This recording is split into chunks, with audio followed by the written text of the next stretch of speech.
ज्यों-ज्यों रात्रि घट रही है, चंद्रमा का रूप भी घटने लगा है, किंतु तुम्हारे मुख की शोभा है कि बढ़ती ही जा रही है। जानते हो स्वामी, जिस प्रकार की बातें तुम करते हो वैसी बातें हमारी जाति में कोई नहीं करता। कौन सी जाति के हो तुम? मैं धनुपुत्र हूं, दानव हूं। तुमसे मिलने से पूर्व मुझे केवल एक ही भाषा आती थी, खड़क की भाषा, हिंसा की भाषा। अच्छा, तनिक मुझे भी तो बताओ, कितने हिंसक हो तुम?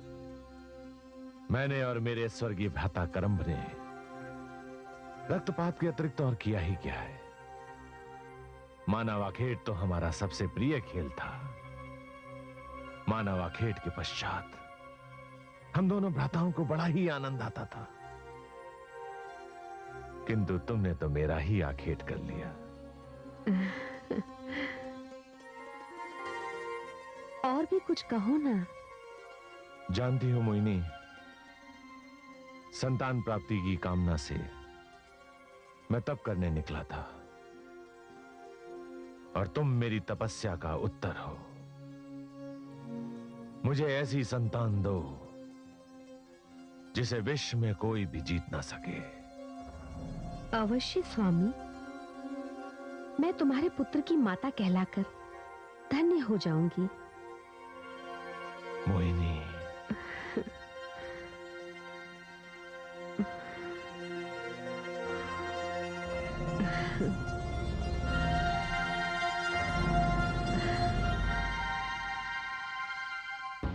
ढूंढो उसे, जैसे भी हो ढूंढो। तुम्हारे साथ थी वो, और तुम कह रहे हो तुम्हें पता नहीं। मैं पूछता हूं तुमसे, कहां है वो? जीवा, तुमने ही कल मुझसे मेरी कन्या मोहिनी का हाथ मांगा था।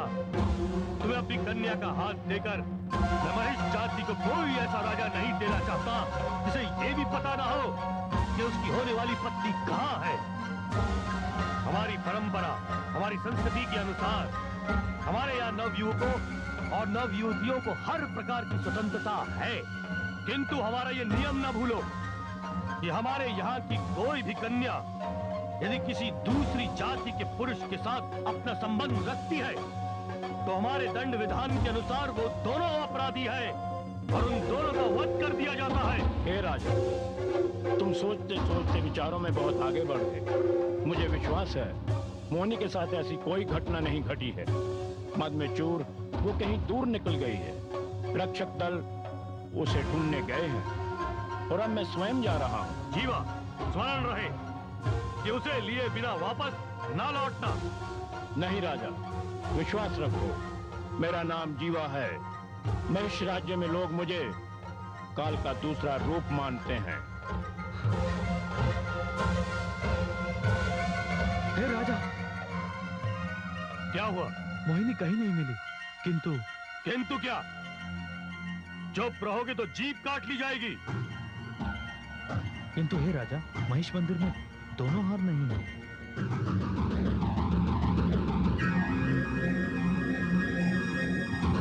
और वहां जो मोतियों का हार मिला है वो अपने समुदाय में कोई नहीं पहनता।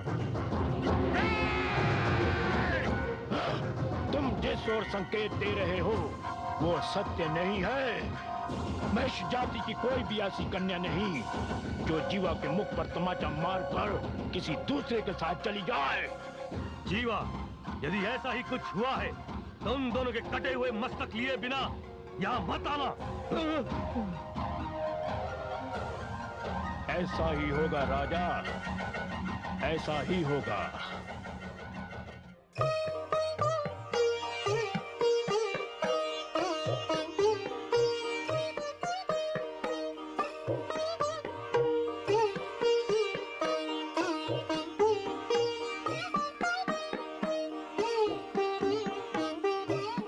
शक्ति परमेश्वरी, आपने ये कैसा खेल रच दिया है? मुझे तो ऐसा प्रतीत होता है कि मोहिनी और महादानव रंभ का मिलन कोई अनर्थकारी परिणाम लेके आएगा। हाँ देवी महालक्ष्मी, के हृदय में देवताओं के लिए इतनी घृणा है कि उसका प्रभाव उसकी आने वाली संतान पर पड़ेगा ही। और हे आदिशक्ति परमेश्वरी, अग्निदेव तो रंभ को स्वयं से भी अधिक तेजस्वी संतान का वरदान दे चुके हैं। जिस जीव का जन्म ही घृणा से हो, वो तो मानवता के लिए विनाशकारी सिद्ध हो सकता है। हाँ देवी महालक्ष्मी, ऐसा होना ही है। आप तैयार हो जाइए। सृष्टि को बहुत शीघ्र आपकी सहायता की आवश्यकता पड़ेगी, क्योंकि अति शीघ्र मोहिनी अपनी संतान को जन्म देने वाली है,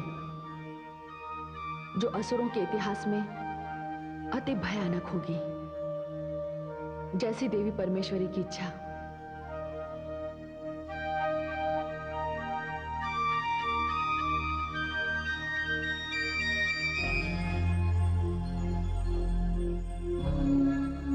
मोहिनी,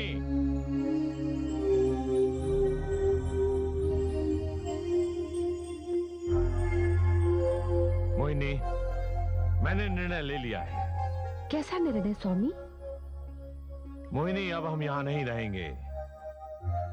मैं तुम्हें यक्ष लोक ले जाऊंगा। यक्ष मेरे आराध्य हैं। वहीं हमारी ये संतान जन्म लेगी।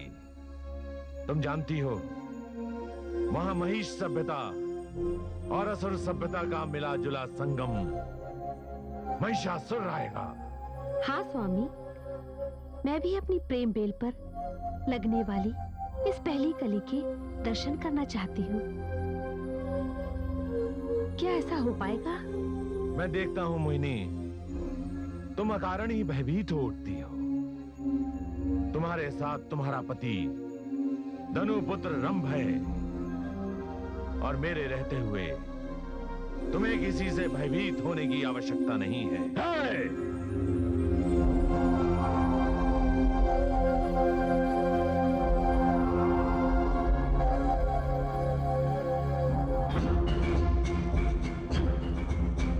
तो तू है वो जिसने मृगराज के मुख में हाथ डालने का साहस किया है। कौन है तू? मैं वो हूँ जिसके हाथ में मोहिनी अपना हाथ देने वाली थी। मैं वो हूँ जिसके विश्वास की पीठ में मोहिनी ने छुरा भोंक दिया। वो भली भांति इस सत्य को जानती है कि ऐसा करना उसके अधिकार में नहीं, फिर भी उसने ऐसा विश्वासघात करके अपने लिए भयानक मृत्यु का वर्ण कर लिया है। बंद कर अपना ये प्रलाप। तू मेरे समक्ष मेरी प्रियतमा, मेरी पत्नी को धमका रहा है। इस पूरे संसार में अभी तक किसी माता ने ऐसे पुत्र को जन्म नहीं दिया जो रंभ के समक्ष ऐसा दुस्साहस कर सके।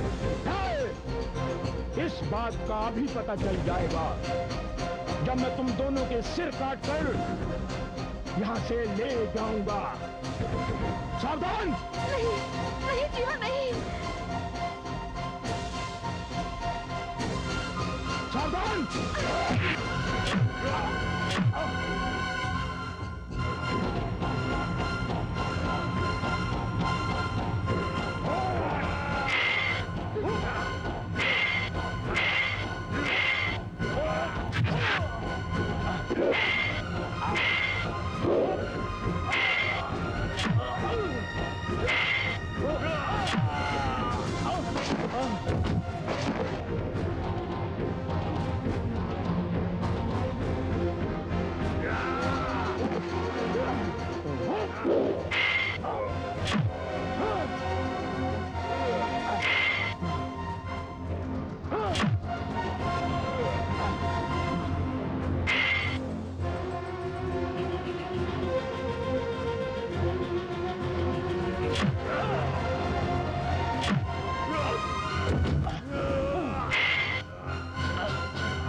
मोहिनी रुक जाओ। नहीं मोहिनी, रुक जाओ।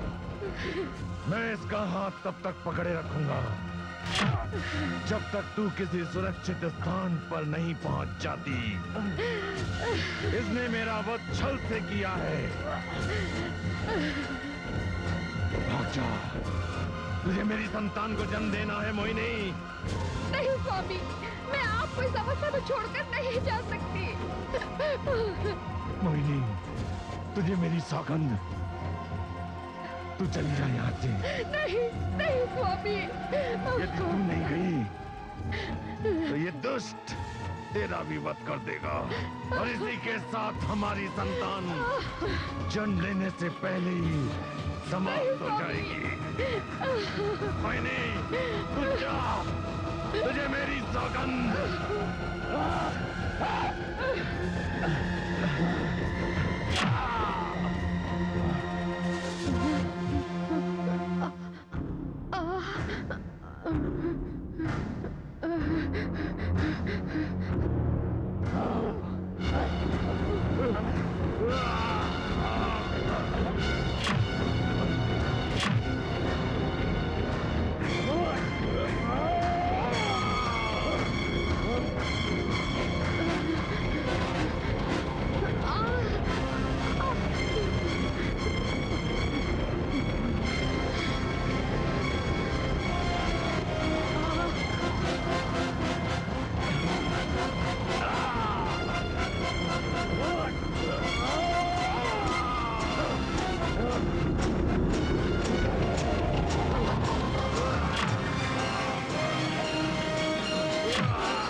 कौन हो? मेरी रक्षा कीजिए, मेरी संतान की रक्षा कीजिए। वो आ रहा है। कौन आ रहा है? देवी, तुम यक्षों के बीच में हो। यक्ष? फिर तो आप मेरे पति को भी जानते होंगे। वो मुझे यही लाना चाहते थे। कौन है तुम्हारे पति? तनुपुत्र रंभ। धनुपुत्र रंभ? वो तो हमारे उपासकों में से है। हे देवी, आप चिंता मत कीजिए।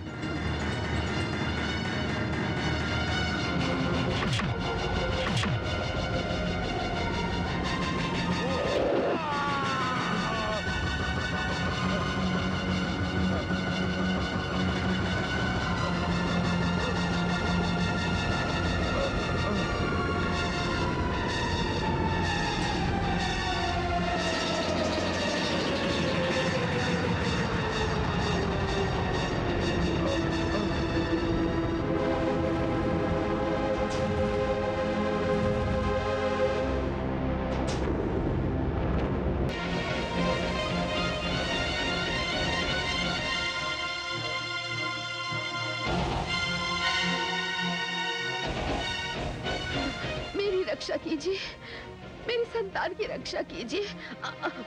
वो आ रहा है। देवी, तुम यक्षों के बीच में हो।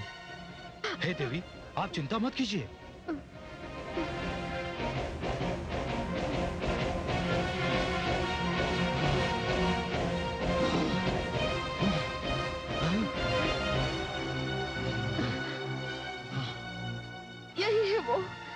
यही है वो जिसने मेरे पति का वध किया है।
ये समाप्त हो गया। आप चिंता ना करें। जब तक आपकी सुरक्षा की पूरी व्यवस्था नहीं हो जाती, आपकी जन्म लेने वाली संतान को इस संसार में आने के लिए प्रतीक्षा करनी पड़ेगी। हम यक्ष हैं, हमारे पास भी शक्तियां हैं। चलिए देवी, बताइए हमें कि धनुपुत्र रंभ कहां है?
देवी, मुझे रोकने का प्रयास न करें।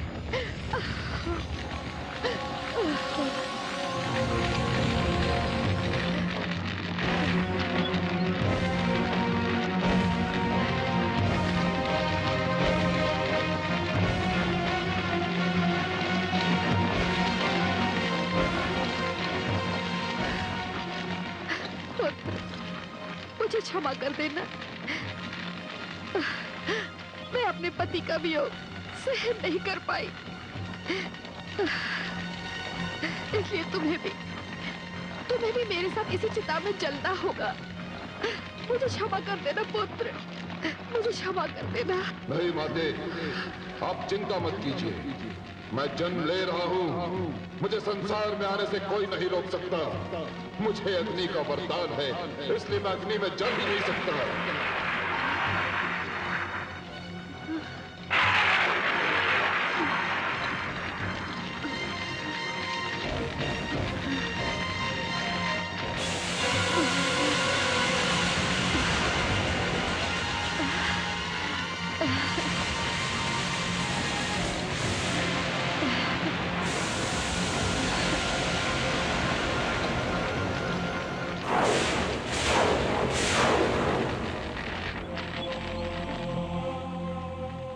माते, मैं आपको धन्यवाद देता हूं और ये विश्वास दिलाता हूं कि मेरा जन्म जिस उद्देश्य के लिए हुआ है, मैं अपने पिता की उस इच्छा को अवश्य पूर्ण करूंगा। मैं महिष संस्कृति और असुर संस्कृति का संगम हूं। मैं महिषासुर हूं। प्रणाम माते।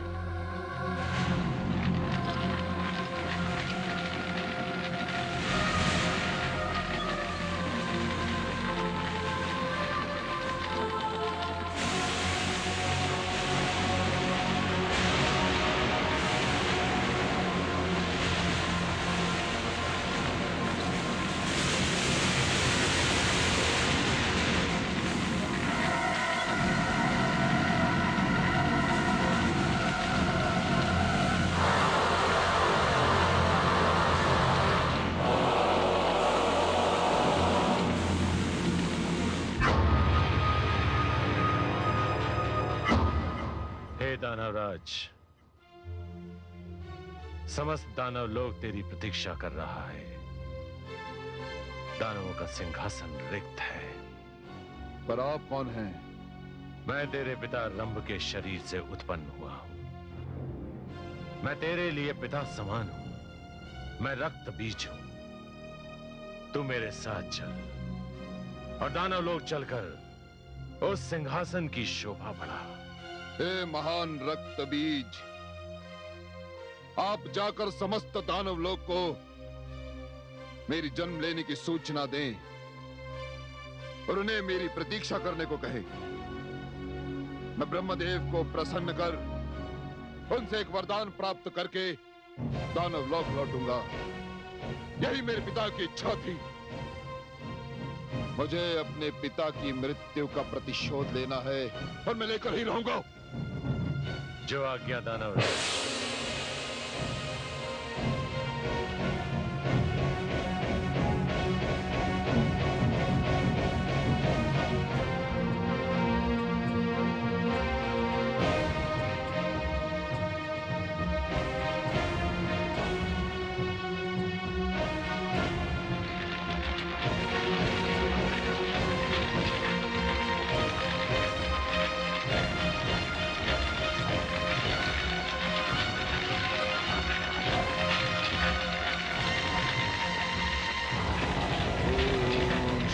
ब्रह्मदेवाय नमः। ओम श्री ब्रह्मदेवाय नमः। ओम श्री ब्रह्मदेवाय नमः। ओम श्री ब्रह्मदेवाय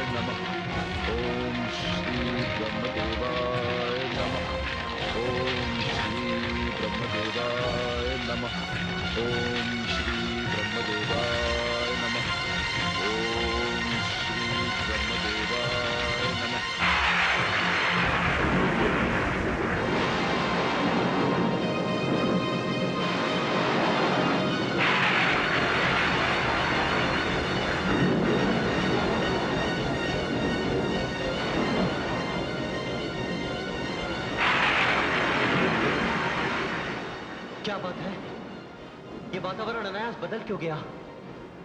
ऐसा प्रतीत होता है जैसे कोई विशेष घटना घटने वाली है। नारायण नारायण। प्रणाम देवर्षि। देवराज, घटना तो घट चुकी है। कैसी घटना देवर्षि? देवराज, आपके प्रिय यक्ष लोक में महादानव रंभ के पुत्र महादानव महिषासुर ने जन्म ले लिया है। देवर्षि, ये कैसे संभव है? क्यों देवराज? कदाचित आप ये सोच रहे थे कि आपने करम्भ का वध कर दिया और किसी को ज्ञात भी नहीं हुआ। किंतु देवर्षि। देवराज, रंभ तो अपने भ्राता करम्भ की मृत्यु पर आत्मघात करने गया था, किंतु उसे आपके अग्निदेव ने वरदान दे दिया। अग्निदेव, ये मैं क्या सुन रहा हूं? ये सत्य है देवराज, किंतु मैं क्या करता? राम तो अपना शीश मुझे दान करने चल ही पड़ा था, मुझे उसे रोकना पड़ा। किंतु जब मैं दानव करम का वध करने गया था अग्निदेव, तब तो आपने मुझे नहीं रोका। दानव करम के वध से मेरा एकमात्र उद्देश्य था कि दानवों में कोई ऐसी संतान उत्पन्न ना हो जिसके कारण हम देवताओं को कष्ट उठाना पड़े। किंतु आपने अग्निदेव रंभ को ऐसा वरदान दे दिया जिसके कारण हम देवताओं के समक्ष संकट ही संकट उत्पन्न होंगे। नारायण नारायण। देवराज, अग्निदेव ने रंभ को तो केवल पुत्र का वरदान दिया था, किंतु रंभ के उसी पुत्र महिषासुर ने पिताश्री ब्रह्मा की तपस्या करने के लिए अग्निकुंड में प्रवेश कर लिया है। क्या? हाँ देवराज, अब यह देखना है कि पिताश्री ब्रह्मा महिषासुर से प्रसन्न होकर उसे कौन सा वरदान देते हैं। नहीं देवर्षि, नहीं, ये नहीं हो सकता। मैं ऐसा कदापि नहीं होने दूंगा।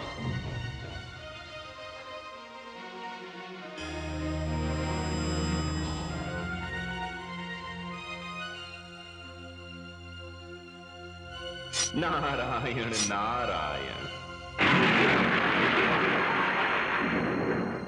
ओम श्री ब्रह्मदेवाय नमः।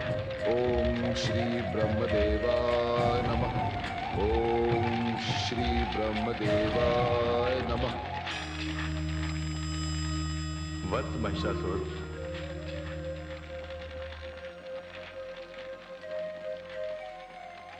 प्रणाम ब्रह्मदेव।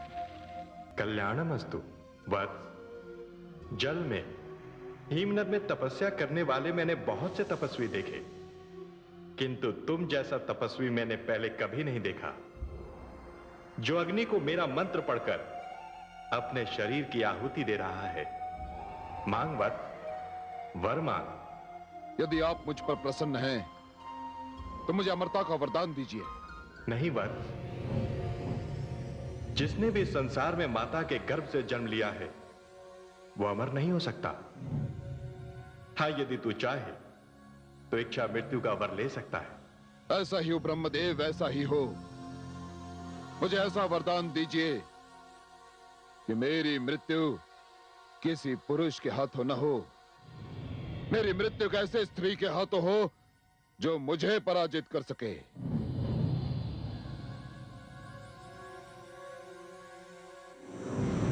तथास्तु। तुम्हारी मृत्यु किसी ऐसी स्त्री के द्वारा होगी जिसमें भगवती परमेश्वरी तथा समस्त देवताओं की शक्ति सम्मिलित होगी।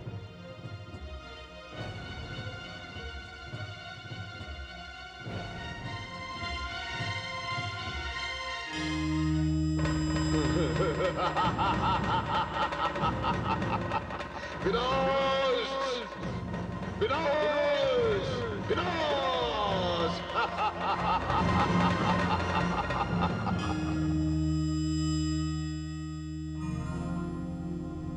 हे ब्रह्मदेव, ये आपने क्या किया? मैं तो आपको रोकने आया था, किंतु आपने उसकी मृत्यु को असंभव कर दिया। हाँ देवराज, मैंने उसके मृत्यु भय को असंभव कर दिया। असंभव, किंतु समाप्त नहीं किया। हे ब्रह्मा, महिषासुर भली भांति जानता है कि उसका वध करने वाली सर्वगुण संपन्न ऐसी कोई भी स्त्री इस संसार में नहीं है। आपने उसको वरदान देकर उसको मृत्यु के भय से मुक्त कर दिया है ब्रह्मदेव। और जब मृत्यु का भय समाप्त हो जाता है तब व्यक्ति अत्याचार, अन्याय और अधर्म की सीमाएं लांघ जाता है ब्रह्मदेव। जैसी भगवती परमेश्वरी की इच्छा।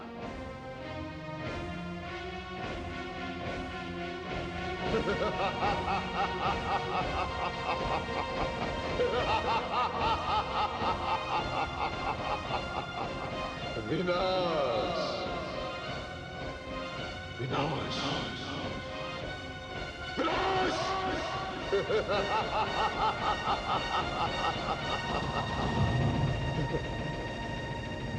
विनाश,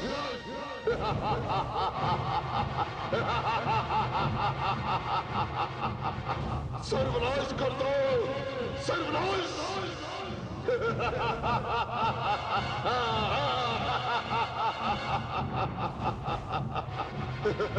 विनाश, सर्वनाश।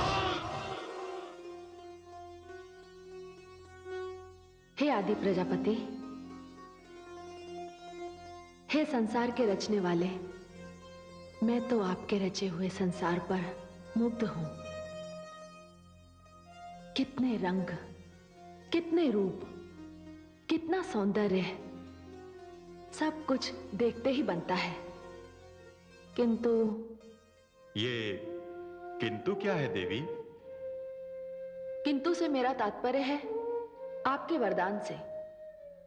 जो भी चाहता है तपस्या करके आपसे वरदान प्राप्त कर लेता है और आगे चलकर यही वरदान स्वयं आपके लिए, देवलोक के लिए और मानवता के लिए समस्या बन जाता है।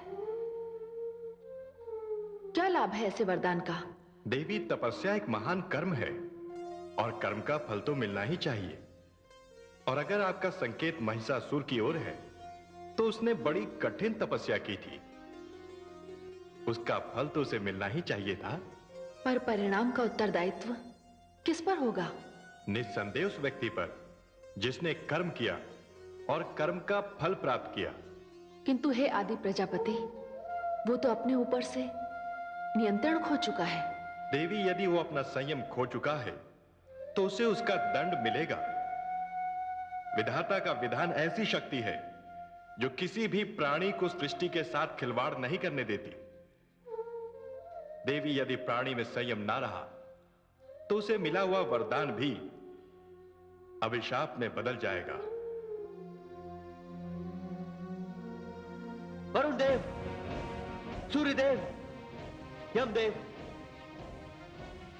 बाण धनुष से निकल चुका है।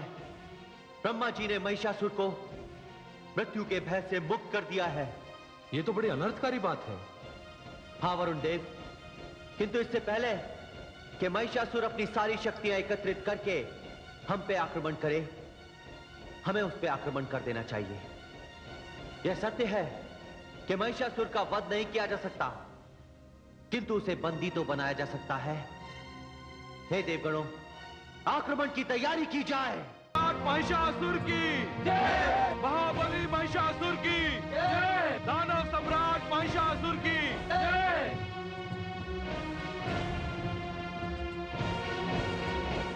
सेनापति चिक्षुर, उग्रवीर्य, असीलोमा, त्रिनेत्र, वाशकल, आप वीरों के नाम सुनते ही पृथ्वी के प्राणी भय से अपने प्राण त्याग देते हैं। मानवों पर तो हमने विजय प्राप्त कर ली है, किंतु जब तक हम देवताओं पर विजय प्राप्त नहीं करेंगे, हम विश्राम नहीं कर सकते। त्राहिमाम, त्राहिमाम, त्राहिमाम। हे दानव सम्राट, इंद्र तथा देवसेना ने दानव लोक पर आक्रमण कर दिया है। क्या? उनका इतना साहस, इतना साहस!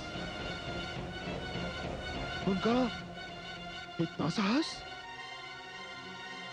दानवीरों, यही समय है अपनी वीरता को प्रमाणित करने का। देवताओं की श्रेष्ठता पर कालक मलने का।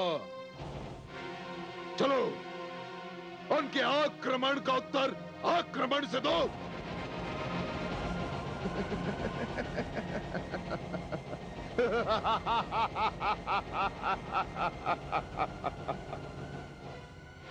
अब तो उनके महान नायक भगवान विष्णु से भी भय करने की आवश्यकता नहीं, क्योंकि अब तुम लोगों के साथ महाशक्तिशाली महिषासुर है। विनाश!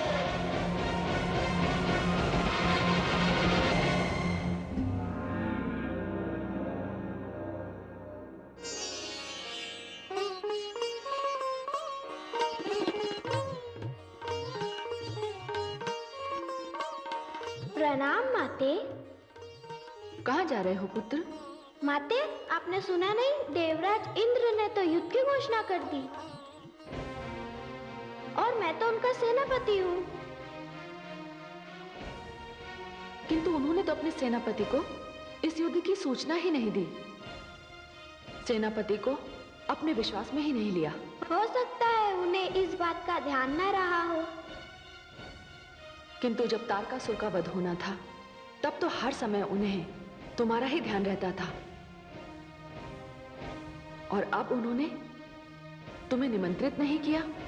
सुनो पुत्र, नीति कहती है बिना निमंत्रण कहीं नहीं जाना चाहिए। माते, आप सत्य कहती हैं। ऐसा लगता है जैसे कि उन्होंने मुझे जानबूझकर नहीं बुलाया। माते, मैं नहीं जाऊंगा।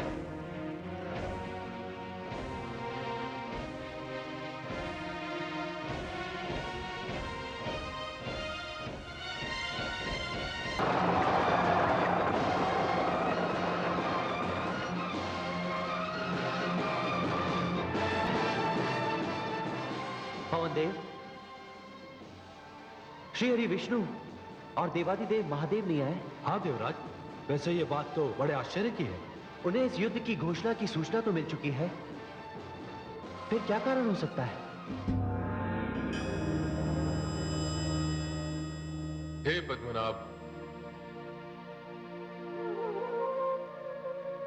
शिव का प्रणाम स्वीकार कीजिए। हे देवाधिदेव, आप यहां? आप युद्ध क्षेत्र में नहीं गए? यही प्रश्न करने तो मैं आपके पास आया हूं। देवाधिदेव, इसका कारण तो बड़ा ही सरल और सीधा साधा है। यदि मैं युद्ध क्षेत्र में गया तो मुझे अपने सुदर्शन चक्र का प्रयोग करना पड़ेगा, और यदि मैंने अपने सुदर्शन चक्र का प्रयोग किया और महिषासुर का वध हो गया तो ब्रह्मा जी के वरदान का क्या होगा? हे पद्मनाभ, यही सोचकर तो मैं आपके पास विचार विमर्श करने के लिए आया हूं। मेरे संहारक त्रिशूल के एक प्रहार से महिषासुर बच नहीं सकता, किंतु फिर मुझे ब्रह्मा जी का ध्यान आया। मैंने सोचा, संसार चाहे हमें भीरू कहे, कायर कहे, रणछोड़ कहे, ये सब कहलाना ब्रह्मा जी को अपमानित करने से अति श्रेष्ठ है। यदि हम युद्ध में जाएंगे तो इस सृष्टि में ब्रह्मा जी का सम्मान समाप्त हो जाएगा, और उसके उपरांत देवताओं के दिए हुए वरदान पर कोई विश्वास नहीं करेगा। फिर तो देवादिदेव, जैसी भगवती परमेश्वरी की इच्छा।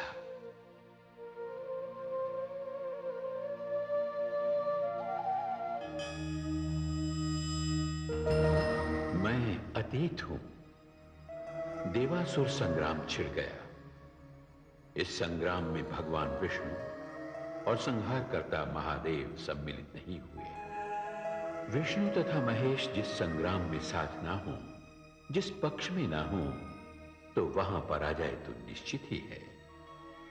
इंद्र देव सेना के साथ बड़ी वीरता से लड़े, किंतु उनकी पराजय हुई। देव सेना तितर बितर हो गई, देवता हार गए और देवलोक पर महिषासुर का साम्राज्य स्थापित हो गया।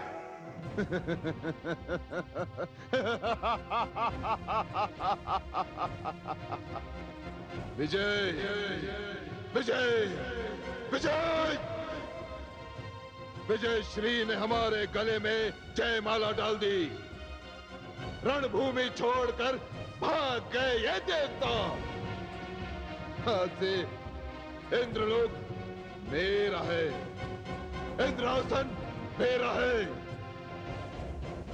हे ताया श्री करम्ब, हे पिता श्री रंभ, आपकी आत्माएं जहां कहीं भी है, यह अवसर गर्व करने का है। अब आपके इच्छाओं की पूर्ति अवश्य होगी। अब इस संसार में राज होगा अत्याचार का, अन्याय का, अधर्म का विनाश।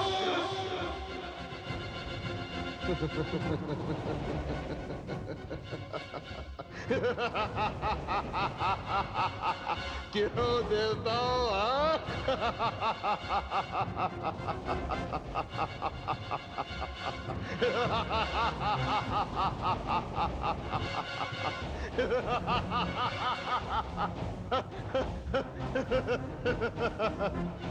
देवताओं, तुम्हारा देवत्व मैंने छीन लिया है, और एक शक्तिहीन देवता तो मानव से भी अधिक निकृष्ट होता है। अब देवेंद्र मैं हूं। इंद्र की सारी शक्तियां मैंने छीन ली हैं, सारी शक्तियां।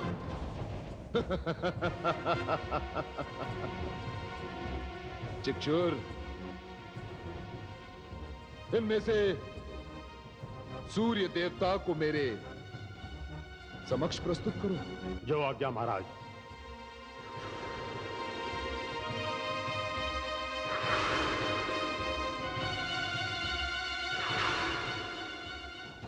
चलो, हमारे सम्राट के समक्ष नतमस्तक हो जाओ। चलो।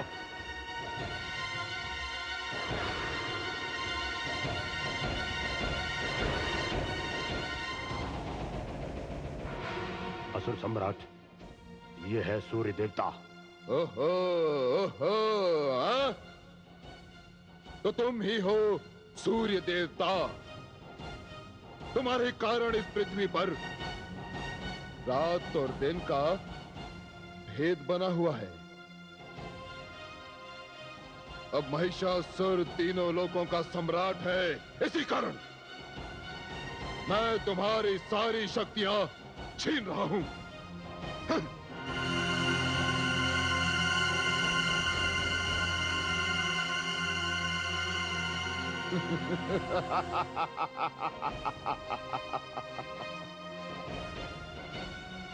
अब मेरी इच्छा से पृथ्वी पर रात और दिन हुआ करेंगे। मेरी इच्छा होगी तो दिन होगा, नहीं होगी तो दिन नहीं होगा। मैंने तुम्हारा विभाग अपने हाथों में ले लिया है। सूर्य, जाओ, अपने स्थान पर जाकर खड़े हो जाओ। जाओ।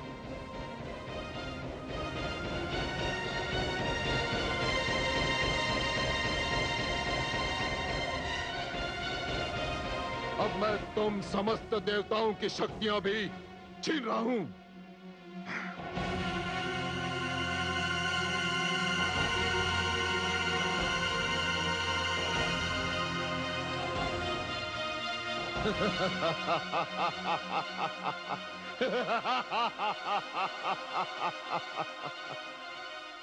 और तुम देवताओं को मेरा आदेश है, यदि आज के पश्चात तुम में से कोई भी देवलोक की सीमा के अंदर दिखाई दिया तो उसे बंदी बना लिया जाएगा।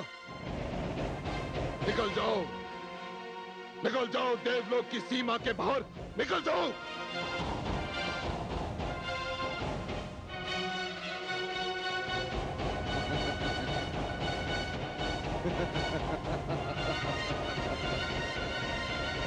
ए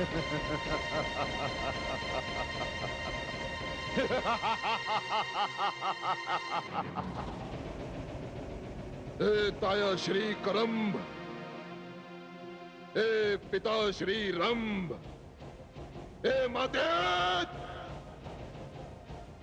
मैंने इन देवताओं को दरिद्र बनाकर देवलोक से निकाल दिया है। अब ये साधारण मानवों की भांति पृथ्वी पर दर दर की ठोकरें खाएंगे।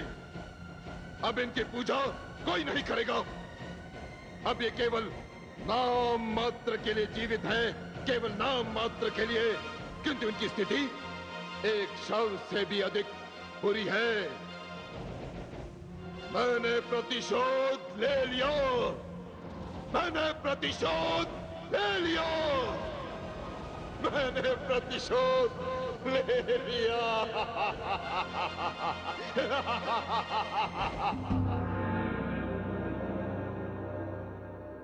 महादेवी, महादेवी, महादेवी। प्रणाम पिताश्री। प्रणाम पुत्र। आप देवासुर संग्राम से कब लौटे? महादेवी, हमने देवासुर संग्राम का परित्याग कर दिया। क्या? हाँ माधवी, आप चाहें तो इसे पलायन कह सकती हैं, या फिर मुझे और श्री विष्णु को आप रणछोड़ कह सकती हैं। नहीं देवादिदेव, ऐसा नहीं है। आप शक्ति के अधिष्ठाता हैं। आपके समक्ष क्या देवता, क्या दानव, क्या यक्ष, क्या गंधर्व, कोई भी नहीं टिक सकता। आप असत्य नहीं कह सकते। यदि आपने युद्ध में भाग नहीं लिया तो इसका कोई ना कोई उचित कारण होगा। माते, मुझे तो लगता है जिस युद्ध को पिताश्री ने त्याग दिया उसमें अवश्य देवताओं की पराजय हुई होगी। हाँ वत, उस युद्ध में देवताओं की भयानक पराजय हुई। वो तो होनी ही थी। जिसे शिव छोड़ दे, जिस सेना का कोई सेनापति ना हो, तो उसकी पराजय कौन रोक सकता है? सेनापति? हाँ, आप भूल गए। उन्होंने तो मुझे अपना सेनापति बनाया था और इस युद्ध में मेरा स्मरण तक नहीं किया। अच्छा, तुम्हें उन्होंने युद्ध का निमंत्रण नहीं दिया, इसी कारण उनकी पराजय के बारे में सोच रहे हो? हाँ हाँ माते, मैं बड़ा क्रोधित हूँ उन पर। तारकासुर युद्ध में तो मुझे आगे कर दिया था उन्होंने। नहीं पुत्र, ऐसा नहीं है।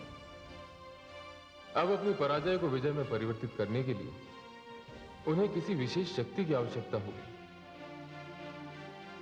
तुम नहीं जानते पुत्र, उस महादानव महिषासुर को केवल कोई स्त्री ही पराजित कर सकती। स्त्री? ऐसा ही वरदान ब्रह्मा जी ने उसे दिया है।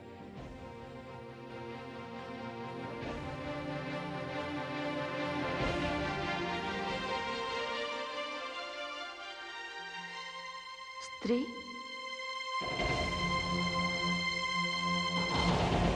त्राहिमाम त्राहिमाम त्राहिमाम।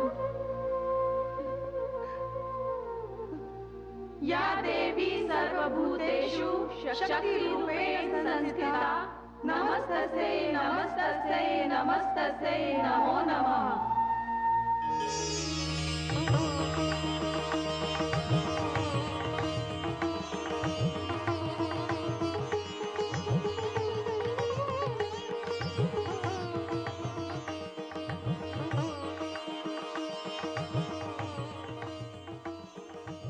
आज तो सारा देवालय ही यहाँ आ गया है।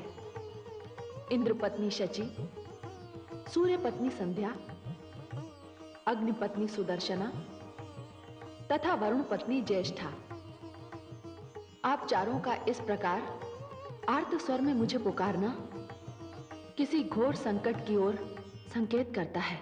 हे देवी परमेश्वरी, महिषासुर ने देवलोक पर विजय प्राप्त कर ली है। उसने हमारे पतियों को देवलोक से निष्कासित कर दिया है। ऐसी कौन सी घटना है जो आपसे छिपी हुई है आदिशक्ति परमेश्वरी? मैं जानती हूं, मैं सब कुछ जानती हूं। तुम सब देवियां मिलकर अपने स्वामियों को विष्णु लोक भेज दो। जहां इस समय देव ब्रह्मा स्वरूपा ब्रह्मा, विष्णु, महेश बैठे विचार विमर्श कर रहे हैं। आपकी समस्या का समाधान वहीं होगा। मैं आपको वचन देती हूँ। आपको कोटि कोटि धन्यवाद भगवती परमेश्वरी। हम अभी जाकर अपने स्वामियों को विष्णु लोक भेजते हैं।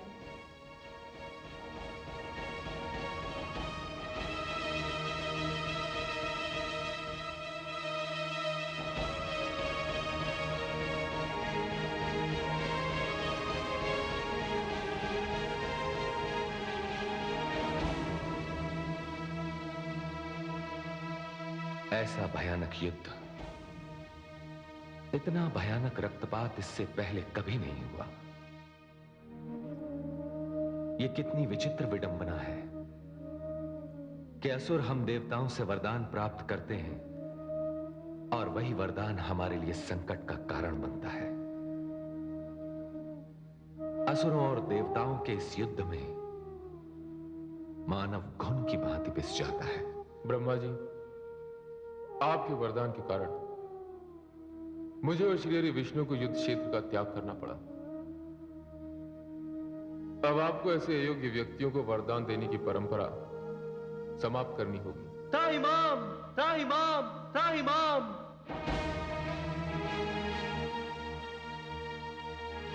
अरे देवराज और समस्त देवगण,